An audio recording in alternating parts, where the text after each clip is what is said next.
enjoy, right?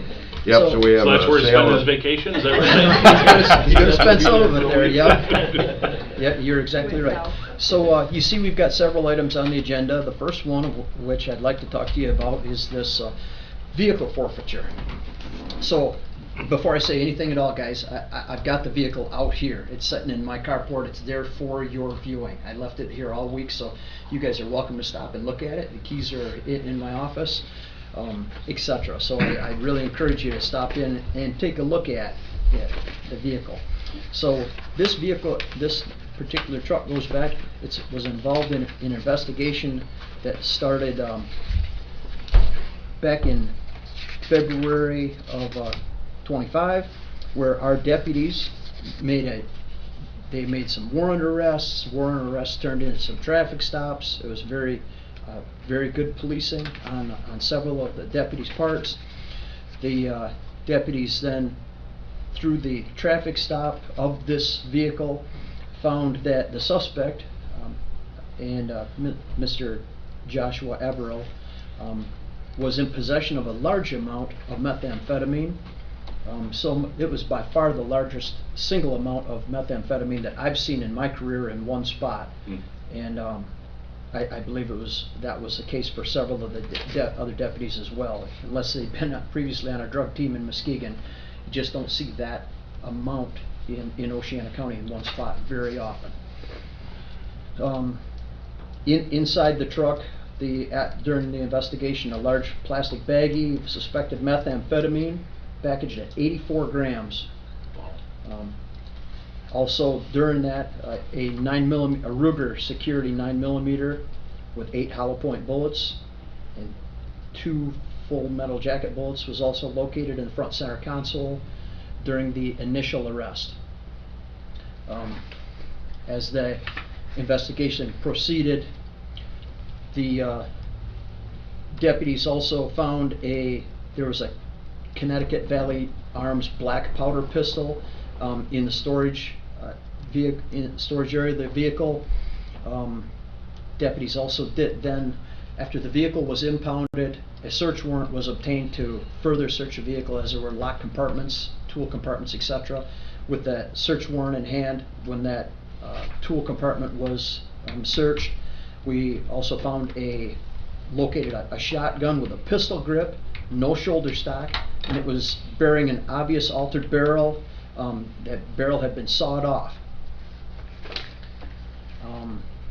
The vehicle in question, inside the vehicle also, there was a receipt from the vehicle when the vehicle was purchased. The said vehicle is a 2015 Ford F-350 dually, and it was purchased by the suspect in this incident on February 19th of 2025. He paid $32,000 for it outright. He paid for it in cash. He cashed in his 401k from his union time, and he paid for that vehicle in cash, so there is no lien on the vehicle. Again, we seized from the vehicle a black sawed-off shotgun, brown and tan color pistol, .45 caliber, black powder, digital scales was found inside, shotgun shells, 9mm magazine and ammo, 10 rounds of ammo, and then the methamphetamine as stated as well. The F-350 was used in a commission of a crime. Possession with intent to deliver is what Mr. Averill was arrested for. Possession of controlled substance, felony firearms, and possession of a short barrel shotgun is what were the charges that were brought forth to the prosecutor's office. The prosecutor's office was successful in the incident in pursuing charges against Mr. Averill. So this is his Otis page from the offender tracking page from the state police website. So this is Mr. Averill's mugshot. His earliest release date from this incident is February 25th of 2037.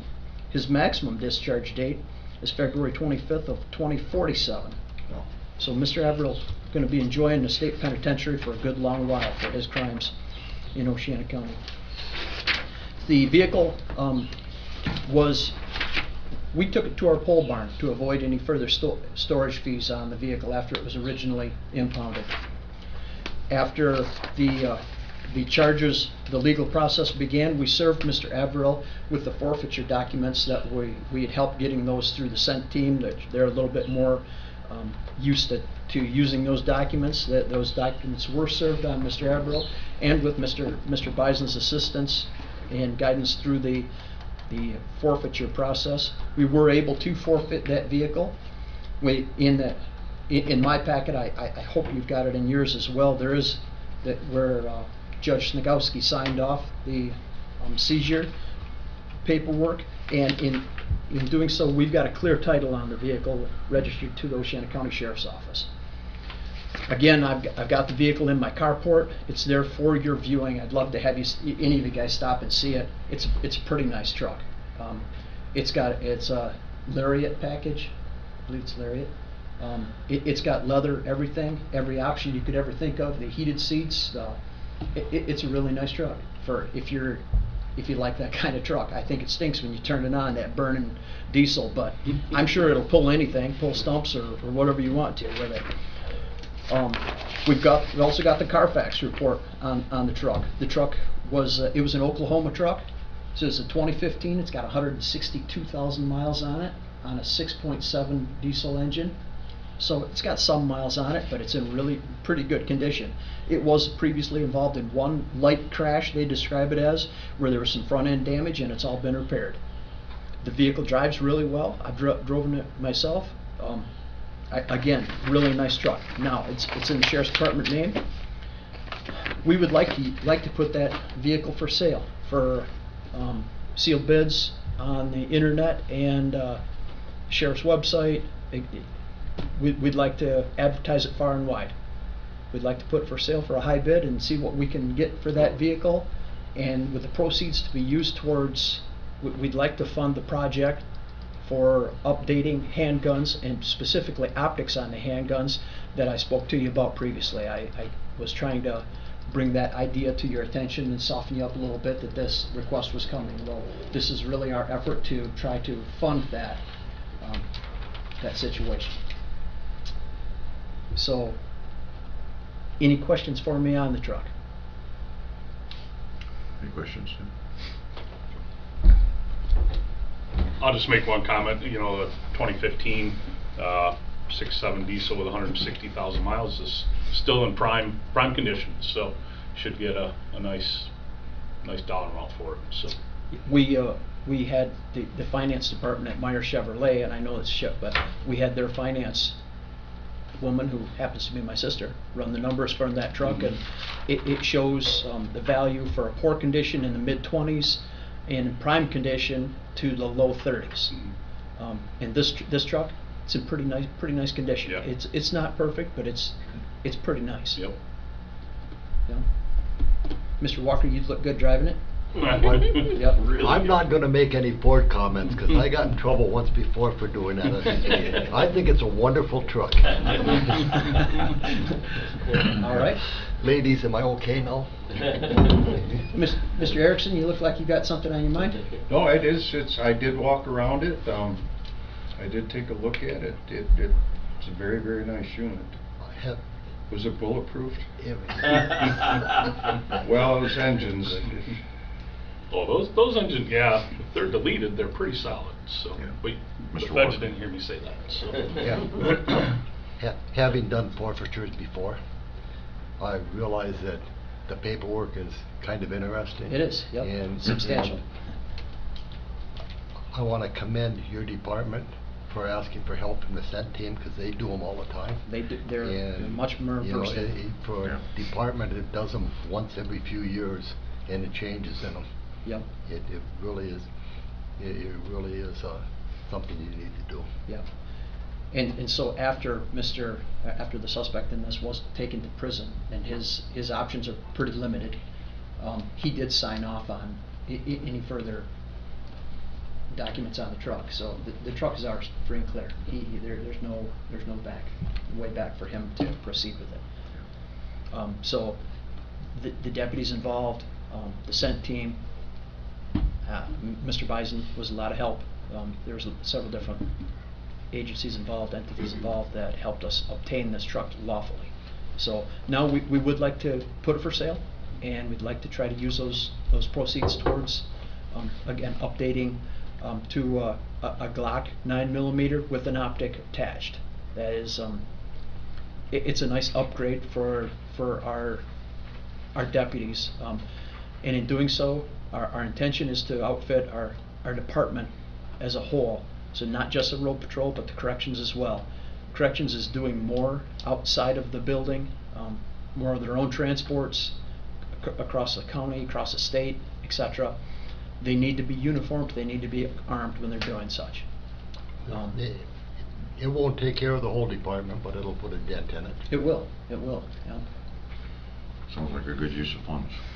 Will there be value in the guns that will be retiring? So we've already made arrangements to have to turn those guns in for it's part of the package. So yes. So there is good value. They're good guns. There's nothing wrong with them, but they're not fit for an optic, you know. And to make them fit, we'd have to have them milled, and that's probably putting more into that gun than it's worth to have it milled to put an optic on top of it. A new Glock. Yeah. Mr. McCormick, you look good in that truck too. You're welcome to put a bid on it. I looked at it when I came in. Oh, good. I hope you did. Was that meth manufactured here? We don't believe so. So this gentleman was from Muskegon. Okay. So meth has really become the scourge of law enforcement nationwide. In speaking with it's beyond our road patrol, beyond our scent team. It's meth is we used to have a lot of talk about clandestine labs and one-pot methods and cooking it in the kitchen and things of that nature. And there still might be some of that going on, but most of it, guys just like this gentleman that went to prison, are transporting it up from the big cities. It's really coming in from Muskegon, from Grand Rapids, from Chicago, and south. So it's more productive for them to bring it in on the road. It's cheaper right Yes. now to buy it. Buy it from The Mexico. road, I don't know if you saw it or not on You might MLI, have but the noticed. road patrols in my home county up in the UP just did a big hit on meth, but they do not charge them when the upset team gets involved anymore. They do not charge them in the local courts anymore. They take them into federal district court for transporting across state lines, and it's a minimum 7 years in prison. And they'd rather take it through the federal system than the local system. Because it's hard time. Pardon me? It's hard time.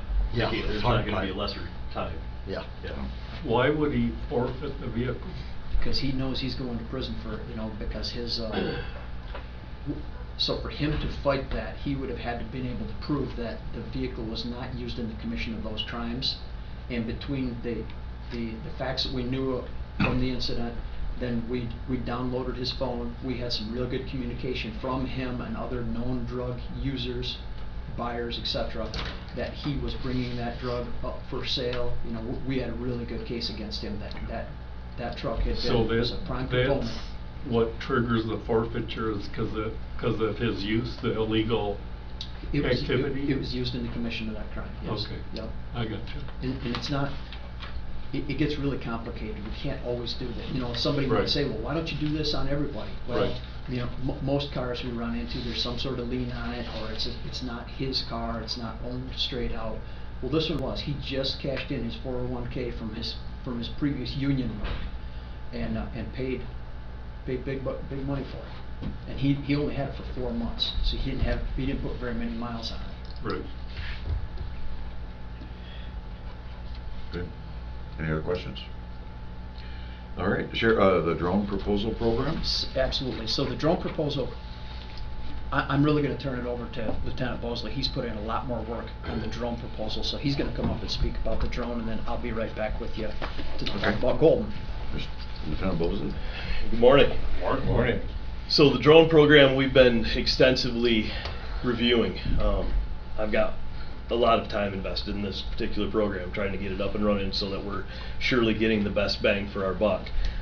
This is entirely funded by the Community Foundation, so it's not going to be any money coming out of the county funds per se. We've got 3 deputies that are currently interested in becoming drone pilots, so they're in the process right now of going through all of that protocol to become drone pilots. in reviewing all of the various drones that are currently on the market, DJI is by hands down the best drone, without a question. The problem with DJI is they're made in China, which is also where the government is currently saying DJI drones, we don't want them flying here because their technology is phenomenal. I mean, their cameras are hands down the best. We don't want them videotaping all of our stuff, and we don't know what's going back to them and so forth. So during the course of all of the government saying the regulations on DJI drones and all of that coming down, I started investigating other companies. Through that, I spoke with Michigan Drone Association, and speaking with them, the next drone that they recommended, which is also on the list that we can have, was made by Skydio. I reached out to Skydio. They immediately set up a meeting with Under Sheriff Schiller and I, where we spent a fair amount of time with them going over all of their possibilities of what their drones are capable of. After I received all of that data, then I started reaching out to some other counties who have various robust drone current programs, one of which was Kent County. Kent County was currently in possession of 37 DJI drones, of which they sold to Ukraine. They got rid of the DJI drones entirely and went to Skydio, which I think is a true testament to that. Kent County's not going to jump on board a drone that they can't use. The drone has multiple fantastic capabilities for us. This particular drone has a dropper on it, so in other words, if there was a person in Heart Lake right now that was struggling and we had to get a boat to get to them, we could deemably take the drone, fly a life ring to them, drop it to them, which is going to be much quicker than ever launching a boat and trying to get that deployed. It's got full FLIR capabilities. It has a spotlight attachment, so if someone's lost in the woods, we can hover that drone over them, spotlight them, we can work a crew into them should they be injured, full GPS capabilities. The bonus of the Skydio drone, one of the other bonuses of it is if we were all on that particular scene, I could send a QR code to all of you. You could activate that QR code and you could live stream the video footage from that drone. So you could all see exactly live what's going on from there, which is a great bonus for us in what we do in the search and rescue realm, and then also for our emergency response team, for the tactical folks, when they get on scene and they're setting up their perimeters and how they're setting things up. It's just a great asset for them to be able to see that from a different perspective. Maybe there's some cover or concealment that they wouldn't know of had that not had that drone flight over the top of. It's a great asset for us that we're behind the 8 ball on drones. We're way behind the 8 ball. We're currently utilizing Mason counties for accidents. We're currently using a fire department that will come out occasionally and fly for us, and that's a pain, to be honest. We need our own drone. We need to be self-reliant on utilizing it. We're asking for the approval from the board to use the community foundation money to get that drone program up and running. Great. Is there any questions Mr. on Walker. it? Yeah. What is cloud base? I see that the cloud based storage. What's the cost on that annually? Annually, so it's like $3,000 total. Is that going to be community foundation money also? That is. Okay. Yep. Thank you. Yep. Great. Yes. I've had 2 opportunities to watch drones in action. One was a training exercise on Silver Lake with a drowning victim. I think that particular drone was Pentwater Fire. That drone was able to locate that dummy in, I don't remember how many feet of water, within 10 minutes. So just the abilities for a drone to be useful in multi-uses, and granted that was a training exercise, so that drone was on scene pretty quickly because it was planned. Sure. The other was a live gunman scene where there was a drone that came in from Mason County operating off my property to a neighbor's property, and so I was able to hear some of that live radio feed, just and see the drone, hear the drone, just the value of having that eye in the sky for the operators on the ground looking for, in that case, a gunman, was just it was amazing. And I know the property they were looking at, it was a rural jungle. And so having eyes in the sky, having that at our disposal, at that time, I think that drone showed up 3 or 4 hours into that operation. Probably they got there as quickly as we could once the call was made, but having that technology at our fingertips is invaluable. So I think this is a great use of money. It's budget neutral to the general fund. It's a wonderful asset to have at our fingertips. So Thank you. Craig? Yes, Mr. Walker. I remember several years ago when we had, your department had the unfortunate aircraft crash out in the Walkerville area, and the White Lake Excavating actually did the recovery of part of that because they had a tracked vehicle, and they talked about how difficult it was to get to that scene and deal with that. Not only locating an aircraft in an area like that, but being able to fly over the area to see the best way to get in, Sure. or to find a way in. Yeah. You know, I see. It's an invaluable tool. It truly is. I can see a lot of good things that can happen. Yeah, we're super excited about it, and we've got a couple of our younger deputies that are they're excited about it, which is huge too, because they're taking on some of that, the training and getting ready for us to be able to procure this and get to work. It'll be a great tool for us. Yeah, a couple of days ago, I was in Florida, and in the Tampa area, they had an Alzheimer's person wandered away. They brought their drone in and found him in less than 20 minutes. Yeah. We've got multiple accounts where we've used it for finding folks. It comes in great for all of our accident reconstruction stuff. And in this day and age, when we get into the point of where there's a jury trial, say there's been a crash that's been one that we're going to have to try to adjudicate in some capacity. Yeah. Juries in this day and age expect that we're going to be able to show them footage of what that actually looked like. And if we don't have it, we're kind of behind that in being able to convict those folks too. Maybe that, or they need to be proven innocent, that there was nothing to that. But I think it'll help us in that regard as well. I think it's a good deal. In 2009, we had several drones in the end of June down in my neighborhood, but that now is a no drone area set by federal regulations during the electric force. So, you know, it just no. We're fortunate the Community Foundation is going to. Yeah, it's a great tool, hands down. Absolutely. Thank you, Lieutenant. Sheriff, Golden Township deputy proposal. Yes, so I've tried to bring this to your attention previously just to soften you up a little bit and let you know this was coming, but this has been an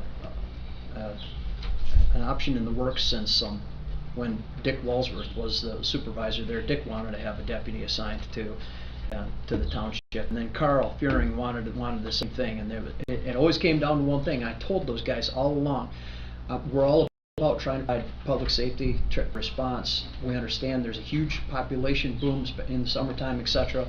Golden Township is very busy, but it all comes down to money. Money makes the world go round in the sheriff's realm and things.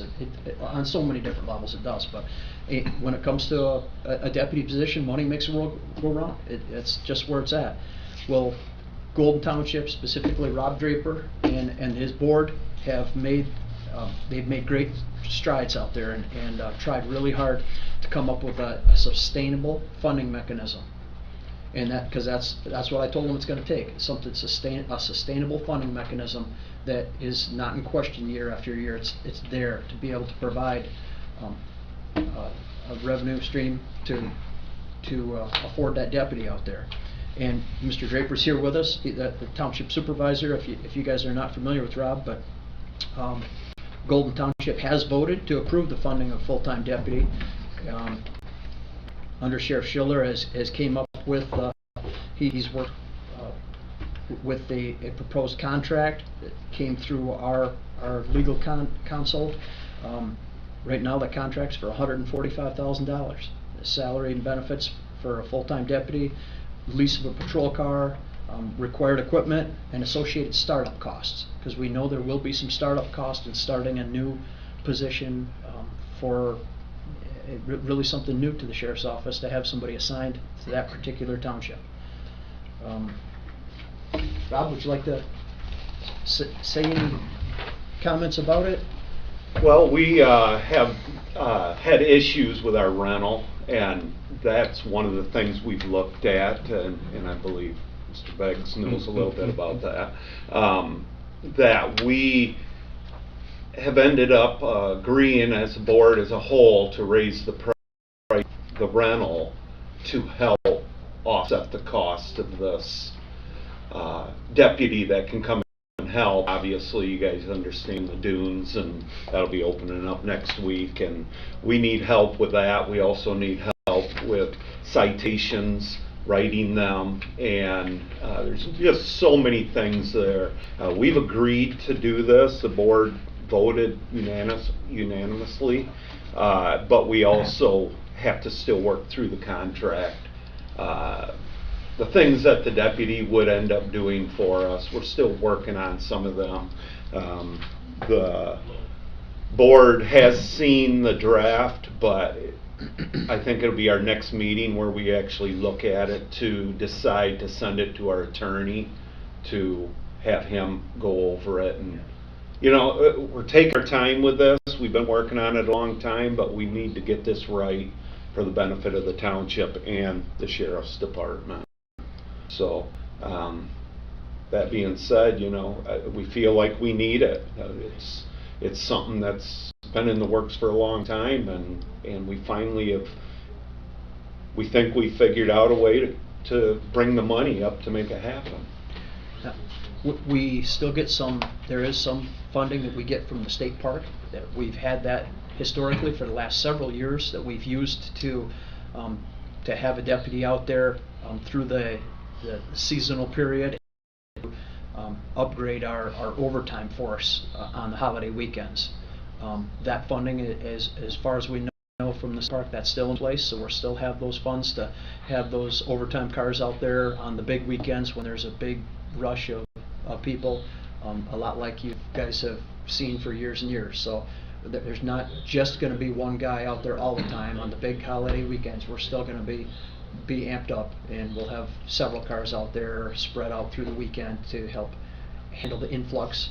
But the township has been asking for a long time to make this work, and the board, their board has made it a priority now. We've been trying to work with them, letting them know what it's going to take to finance a deputy. So we're trying to do this, and we're bringing it to you guys now for your consideration and approval, letting you know that this is something Golden Township wants to finance, and this shouldn't be a big deficit to the county financially. Greg? Yes, Mr. Walker. I read the contract, you know, and I looked at it. I have no problem with this whatsoever. And the concept of it, the only thing that I would say is that if there are changes to the contract that Golden Township wants, we will probably have to, you know, if we approve it today, we'll probably have to approve those changes too. Understand. There, you know, but other than that, I have no problem with it. And I read through the contract as well. I guess the one thing that the termination, I mean, it ran through this particular example through December 31st, 2026, and would automatically renew unless either party says they don't want to renew it. But there should be some time period prior to the termination of the contract that they'll let you know. I mean, you don't want to come up to the December 31st, 26, and go, no, we're not going to renew it. Sure. That was the only thing I saw in here. Well, There should be some period of time That's set a great idea. Yep. for notification. Yeah. Joel, did you have a?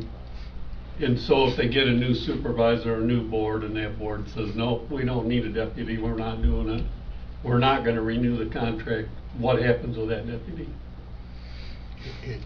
If you read the motion, that deputy is an employee, and it's stated in the motion that deputy's an employee as long as this contract is in place. Right.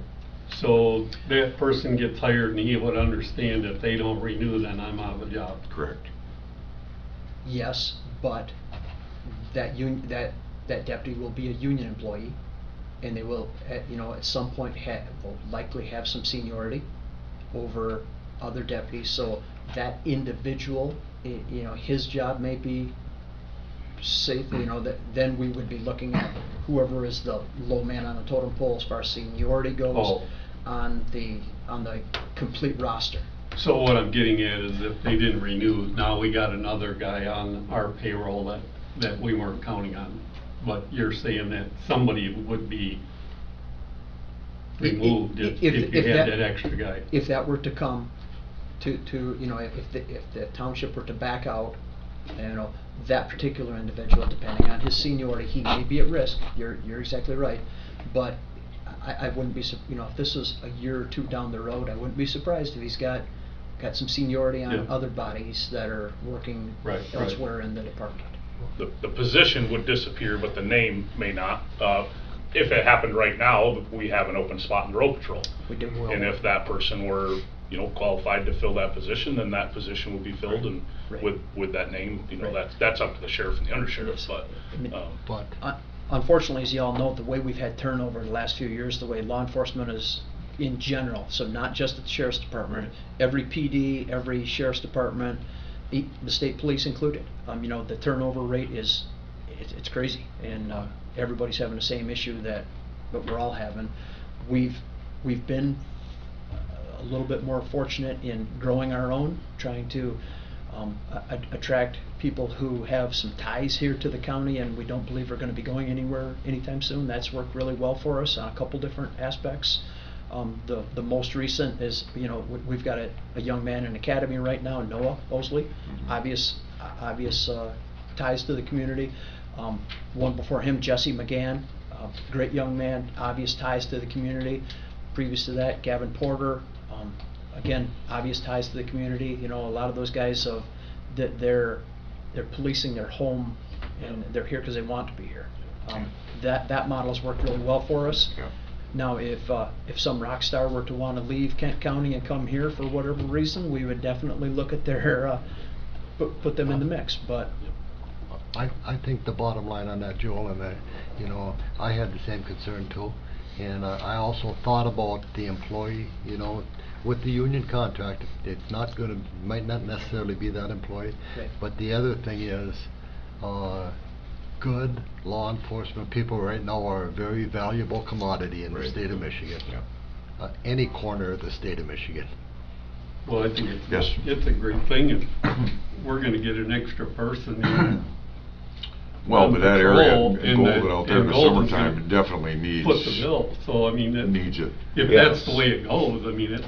that's ideal. I appreciate the fact that Golden's stepping up to the plate yeah, and, to fund that. That's a big expenditure, and we want this person Yeah. to be a first responder on, you know, we want them to respond Yep. to the medicals in the township. We want them to respond to any fire in the township. You know, we want them to be a Yep. good partner in the township and respond to all events, etc. Mr. Erickson, go ahead. How much time then would be dedicated to the short-term rental policy and enforcement? So I told the board when this conversation began that during the summer months when we're flush with people here, and you know, the deputy is going to be assigned to, you know, law enforcement is going to be first and foremost. Now in the off season when, you know, Today. yeah, you know, when there's not much going on in downtown Mears or Silver Lake or 18th Avenue, there's no traffic out there. That deputy will have time in those shoulder seasons, off seasons, to work on projects that the township wants to work on. Like too many cars in the driveway. Yeah, well, that'd be, I think, part of the patrolling part of it, but in the spring, we're doing all the registrations of it all, and that's when they would say, whoever this is, gentleman or lady that ends up being the deputy, would work with our zoning administrator and go over all the applications to make sure everything's right, and, you know, helping with that. But most of that's taking place like this time of year, actually probably a little earlier than this. So we like to get it done before the rental season starts, and we do have parking issues, garbage issues, where, not saying that they gotta go out and do the garbage thing, but if there's an issue, to have the sheriff, the deputy there to help us get through the process of writing the citations, you know, I believe that. And this is all up in the air yet. We haven't figured it all out, but our zoning person or somebody else would be writing a letter out of that, you know, initially, and then if it came to something bigger, them not paying or whatever, then yeah, we would be looking for this deputy to help us write citations, or if need be, maybe going to court with us. I mean, you know, it'll be our attorney doing it, but we may need to ask them to come to help us with the process. Go ahead, Mr. Wagner. Sure, did I correctly read in here that this deputy would not be assigned to be doing the blight and the zoning ordinances and stuff? So we're gonna be reserved on, you know, we Yeah. do have some reservations on doing some of those, Yeah, you know, but if, excuse me for just a minute. Go ahead. I have seen it work in other areas well. If the zoning official has to go out and it comes to the point of writing a civil infraction or writing something like that, they help the local unit of government through the process. And if for no other reason, they go out as a peacekeeper. If somebody Yeah. is very, very difficult, and that some people get difficult because they don't want to be dealt with, but a uniformed officer can make that a much, you know. Absolutely. Are we kind of on the same page with this? Absolutely, yep. Yep. Yeah, as I used to be the zoning administrator for a lot of years there, and I had deputies come with me numerous times when we had to deal with things. So one on 56th Street I remember well. Yeah, and in those days, you know, Rob would call me a lot of times when I was lieutenant and as sheriff to help him fill out some citations, and well, it'll be a lot easier if he, in theory, they'd like to have a little office space to have the deputy, you know, have his face around in the township hall once in a while, have him be available for assistance with the zoning enforcement. We would really like to see that person come to the township meetings and be known, you know, to be a regular. Basically, it's easier to prevent something escalating into a big problem by him being there, he or she being there, than it is to have to go, you know, diffuse it later. Yeah, absolutely. Jim? I would just say, you know, the short-term rental, in addition to the permitting and the all the ins and outs, the short-term rental brings some other challenges that I've seen firsthand, in that people renting homes don't know where the property lines are, and so you end up with a lot of trespassing. They don't know where the safe direction to shoot their firearms are, so they're whizzing bullets over your house. Been there, done that. Pretty exciting. So that's, you know, I've had 4 or 5 calls for service to dispatch over the last year and a half. Half of them were involving a short-term rental that's a quarter mile from my house. That's quite a distance, but it's still, those issues overflow pretty quickly, and so three people in our audience today, and Paul looks out his front window. Golden Township's my home turf, as well as these 3 members and Paul's businesses there. We all have a front row seat to see the influx. You know, April Fool's Day is coming, and they'll start flooding in on the weekends. I think the last number I saw from the state park, and it's a couple years old now, 1.2 to 1.4 million visitors to Silver Lake annually. It's a sleepy little town right now, but it gets pretty busy, and it has been for many decades. And so I think I'm glad to see Golden Township. I'm glad to see them using my tax money to fund this. I'm glad to see that resources from the Sheriff's Department will be able to be utilized. I think it'd be a great relationship in a much needed patrol area. So, yeah. Paul? Yep, and I've got to agree with Tim on this also. You know, we've watched this short-term rental thing come from, you know, a car in the driveway next door to a large truck. It's got a trailer, and they've invited 4 or 5 others in the family, so now we've got 6 cars in the driveway. And right next door we've got a couple that have lived there for 30 years, and they've got to put up with the noise, the parking on their drive, you know. So being able to police these things, I feel will be very helpful for the people that, you know, the residents that we've got Absolutely. that have a problem with, you know, Pentwater's got the same problem, short-term rental. Yeah. And a lot of these people are purchasing these properties above book, counting on that short-term rental to make that payment. And this has you're right. fueled this fire. It's really turned into quite a thing in Pentwater. It's a challenge.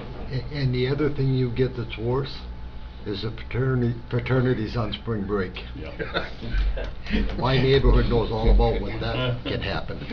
Yep. And the dunes, you know, I mean, Yep. gosh. Yep. The dunes No, I is think its own it's- beast. Yep. You get quads fired up out in the yard and they're ringing and zinging and it's, you know, it's 6:30 in the morning and Yeah. Let the good times roll. And the other thing is, it's funny how people realize what's going on, because we had a deputy that works with us in the summer. He's there Thursday through Sunday. They know that.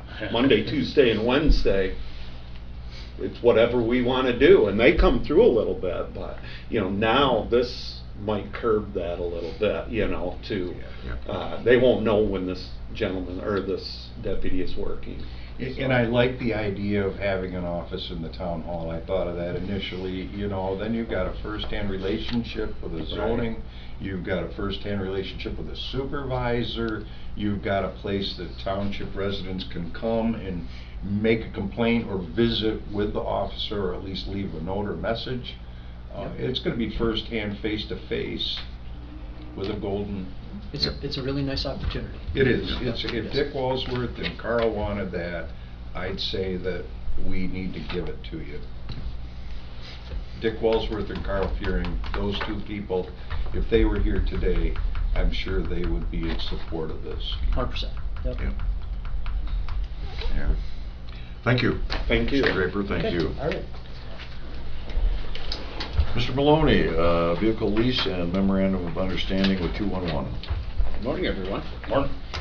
So the first one you have is your vehicle lease. The current vehicle assigned me came from the sheriff's deputy under the enterprise government fleet contract. We got notification that that vehicle was up for replacement. We got quotes on several different vehicles from enterprise. We have that buying it back as an option.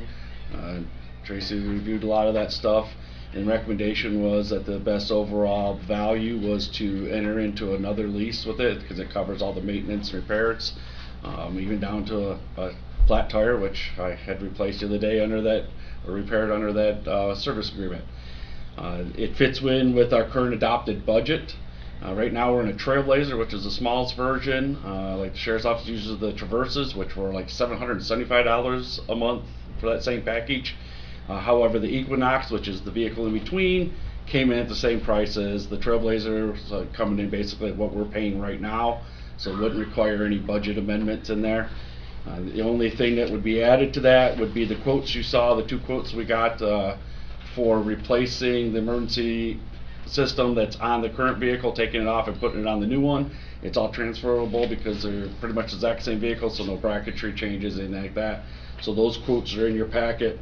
The one was for $1,030, and the other one came in at, hang on, No, I just looked at it. $790. $790, yeah. So I have no issue with either one of those companies. They're good, reputable companies. Whatever can work for that. So I'm here to answer any questions you have on that process. Only one clarification. When Enterprise pays for those oil changes and pays for those tire changes and stuff, they bill us. We pay for those. It's supposed to be through the contract.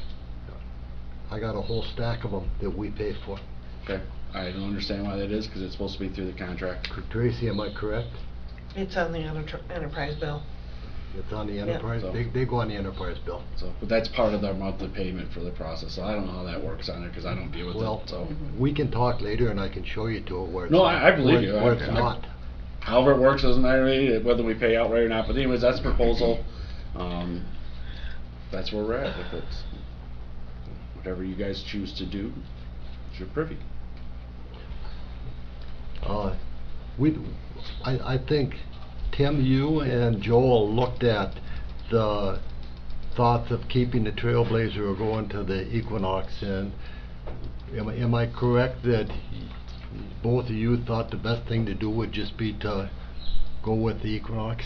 Yeah, that was my opinion. We're getting something that's credits back. Tracy, help me out with this. Yes. But we're getting credits back enough for that vehicle that's gonna pay for the new lease for over 2 years. Yeah, 13,000 or some 14,000. Yeah. You know, it was 1,600 to buy the Trailblazer out, right, but then we start all over on another lease, and from my understanding was, the recommendation was, just to go with the Equinox. Yep. And have a new vehicle. Yep. Well, then we get a little more room. Yeah. You know, a little larger vehicle. Yeah, the Trailblazer is Trailblazer. a pretty small vehicle. It was too small for the detective that was using it. Yeah. It's a bit small for Troy when he's got to haul equipment, training exercises and whatnot, along with, you know, daily equipment. So, yeah. You know, Oh, no. the only reason I mention that is because both of you are, you know, we can only have 2 people look at it, but both of you are in that business. Joel leases, and, you know, of course, Paul leases also, but, you know, if it's your recommendation, I think I have no problem with it at all. Troy, who's the low bid, who's that from? Jim Hain, Oh, Jim oh. Kane down in Hain Service, that's who does all of the fire trucks for Whitehall and Montague. Okay. There was an email included in here, and I just said. Yeah, didn't see that was the quote. He just sent it to me in an email. He didn't put it into a written quote like K&H Okay. did, so that's why you're seeing it on an email. The one thing that they are licensed, they are insured, he and his dad. His dad used to run the car plant for Consumers Power. Oh. And the one thing good about it is for 12 months after they do the work, if there is any problem or any concern, pull it into their garage and they fix it at no charge. Okay. Yeah, we used K&H on the last one, because that equipment was already, some of that equipment we already had from when the sheriff's department had it, so they put it back in the vehicle, and they did very well for us. It was a pick-up, drop-off service for them, so I appreciated that. But yeah, no problem with either one, whatever you guys approve. Yeah, I do see the K&H says equipment is warranted through the manufacturer, and then a labor warranty is lifetime. Yeah. So, yep, but no issue with either vendor on my end. Okay. All right. Any questions, comments? Memorandum of understanding with the 211. Okay, so 211, you guys have probably seen signs even around the courthouse. When I was walking in today, there was a sign on there for 211. 211 is a call answering system, and you guys have probably heard on your phones or on TV, for further information, call 211. 211 is free use for us. We have used it in the past without an agreement with them, but it's very limited in what we could use it for. Once we have an agreement with them, we can use it as much or as little as we so choose. There's no fee for that, but it does require a signature from this board. So an example of the use of 211 would be if we had a major incident going on and 911 center is getting inundated with people going, what? I have questions about this, and they're not truly emergent calls, but they still call 911. Dispatch and or myself or others assigned to that could call 211, say this is the information, and then we could broadcast out over our public alerting software and say for further information on this incident or situation, call 211. Literally a phone from a ground line to your cell phone, you dial 211, the 211 operator answers just like our 911 dispatchers will, and they do this for all over the nation. And our call center is fortunately here in the state that we use, but they then say, okay, what's your information? They give them the information we give, so we know we're giving accurate and precise and timely information. So that way they're just not guessing what they heard. It's coming from my office, from dispatch, or from the sheriff's office, and saying, hey, this is the situation we have. And that way it takes that burden off our 911 system. You know, remember, for 2 counties, we only have 3 dispatchers on duty. That's it. They're busy. So when we have any incident going on, it might not be even our incident, it could be something bigger going on in Mason County, and our dispatcher tied up and people are calling 911 wanting to know what's going on. Why is the traffic backed up on 31? Well, we literally could say, send the message at 211. I can do it from my phone, I can do it from a laptop, I can do it from my office, I can do it from a phone call, and say, hey, this is information I want you to share with them, and say, hey, there's been an accident northbound, 131 between Shelby Road and Polk Road. It'll be closed for an unknown amount of time. Please go this other way, and they will take that information, but they also collect questions that they can't answer, and they get them back to me. So then it comes back, and then they can say, okay, would you like to update or provide further information, because we're getting phone calls on this other subject that maybe we didn't even recognize. So they do a lot of tools for us, and the greatest thing is it's free. It just requires an agreement, because they're pretty much a non-governmental agency, so their funding comes from elsewhere. Say, how is it free?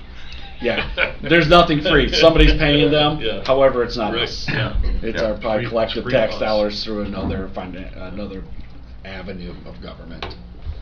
So, Any questions, comments? Okay. all right. Thank you, sir. Administrator Briard, courthouse metal doors, 3 replacements in the basement. So, when our previous, maintenance, person was here, was working on a project with the metal doors down in the basement. Chris took that over when he came on and provided, 3 bids for replacement of the metal doors in the basement. The one in district court it definitely needs to be replaced for security purposes, and the other 2 are getting there, so we're asking that the board allow us to replace those metal doors. There are 3 bids in your packet, and the one that Chris Blanchett is proposing is a company out of Muskegon. They also have business in Grand Rapids and Troy. Which bid is that? $11,949, and that's Cisco. Okay.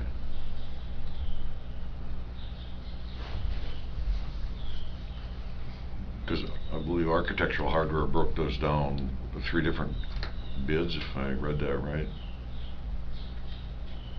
I was gonna have Chris come up today and talk to you a little bit about it, however, he is out sick. Any questions? Any suggestions? Commercial doors, the aluminum frame and aluminum doors or steel frame, steel doors, that some of us sitting around the table, Joel, Paul, a lot of us that dealt with, they're a different animal.